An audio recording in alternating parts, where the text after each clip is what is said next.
بعد ما بيجتاز المرحله الابتدائيه اللي احنا بنقول عليها بيبقى سنه ما يقرب من 9 اعوام. ما كانش بقى في الاعدادي او الثانوي زينا، كان بيخش الجامعه على طول، لان التعليم ما كانش تعليم بدائي، كان التعليم شديد جدا، بيعلموا زي ما احنا قلنا مجالات تقيله مش صغيره. يعني هو اما يحصل على لقب كاتب خلاص بقى كده يعتبر بقى مؤهل بشكل كافي، بيبتدي يخش بقى مرحله التخصص اللي هي احنا تشبه الجامعه. بيتم ازاي؟ ان بقى الامر عنده ان هو انا درست بعض الحاجات اللي وضحت لي مفاهيم ان انا احب التاريخ او احب الهندسه او احب الطب او احب الفلك او احب الجغرافيا. ابتدي ان انا ابقى اشوف الشغف بتاعي اتجاهه فين، انتقل ليه، يعمل ايه، يبقى مساعد لاي من الاشخاص المرادة اللي هو يريد ان يصبح التخصص بتاعه فيها. يعني ما كانش بيشترط مجموع عشان يخش كليه او ما تبينش كان الموضوع على حسب الميل الى التخصص. يعني بعض الاسئله ممكن تطرح ان هل كان في امتحانات ام لا. احنا قلنا بيحصل على لقب كاتب، طب ده تبين من ايه؟ كان لما بيديله اللقب الامر مش متبين، هل كان بيعمل له اختبار ام كان الامر اللي هو بيطلب منه يكتب له برديه بشكل جيد، ودي تبقى بالنسبه له زي المشروع التخرج مثلا. ان هو عمل بحث او كتب حاجه بشكل جيد، فابتدى ان هو دي يمنحه عليها لقب السيش اللي هو الكاتب. في حاله ان هو ما تخطاش المرحله دي بيتفصل، ولو حصل فصل لو حصل فصل ما يرجعش تاني.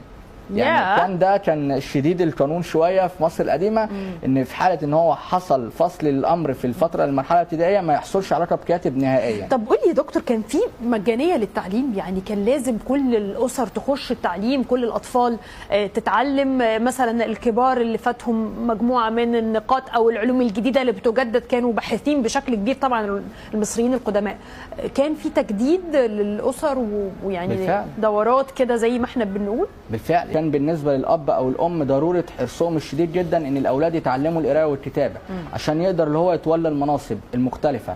حتى من ضمن التعليم كان يقول له ان بيعزز مهنه الكاتب بشكل كبير، ان هي اسمى واهم الوظائف في مصر. فكان الامر بيشكل عليهم ضغط ان لابد ان هم يتعلموا باي سبيل، لازم يتعلموا. فكان الامر ان هو بعد ما بيجتاز حتى القراءه والكتابه ده مش كافي ان هو يوليه مناصب، فيبتدي ان هو يحرص ان يخليها تتلمذ على يد. انا مثلا عايز اطلع طبيب، فابتدي ان انا اشتغل مع طبيب كمساعد ليه، بحيث ان انا احترف المهنه. فابتدى الامر ان هو بيقعد معاه فتره طويله جدا، ما كانش الامر بمقابل، كان مجانا، لان اوريدي الطبيب بيبقى حريص ان حد يستكمل من حيث ما انتهى هو. يعني هو خلاص عارف ان هو ما كانش الامر فيه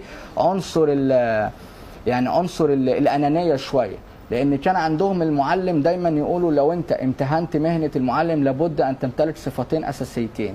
الصفه الاولى هي الفضيله اللي هي عدم الغرور. الصفه الثانيه هي صفه ايه؟ صفه طول البال اللي هي تندرج تحت مسمى الصبر. فالصفتين دول لو احنا اتكلمنا عنهم في العموم بيجيبوا كل الصفات الباقيه، ان ما يبقاش عنده حته الانانيه ان هو بيشتغل الماده. حلوه قوي القصه دي، خاصه ان احنا بنقول ان المعلم كاد المعلم ان يكون رسولا. ما كانش الامر بيفترض عليه ان هو مده زمنيه، مثلا موضوع اللي هي فتره الابتدائي ما اجتازهاش يبتدي ان هو يسقط، لا كان يفضل يكمل لحد ما يتعلم المهنه اللي هو هيسلكها. فكان مثلا احنا بنقول اتخرج من المرحله الابتدائيه وعنده 9 سنين، يفضل معاه ما يقرب من 12 سنه. فاقصى معدل تعليم وجدوه في مصر القديمه كان في منتصف العشرينات، يعني من 20 سنه ل 25 سنه يبتدي ان هو ينهي، زي شبه الجامعه مثلا.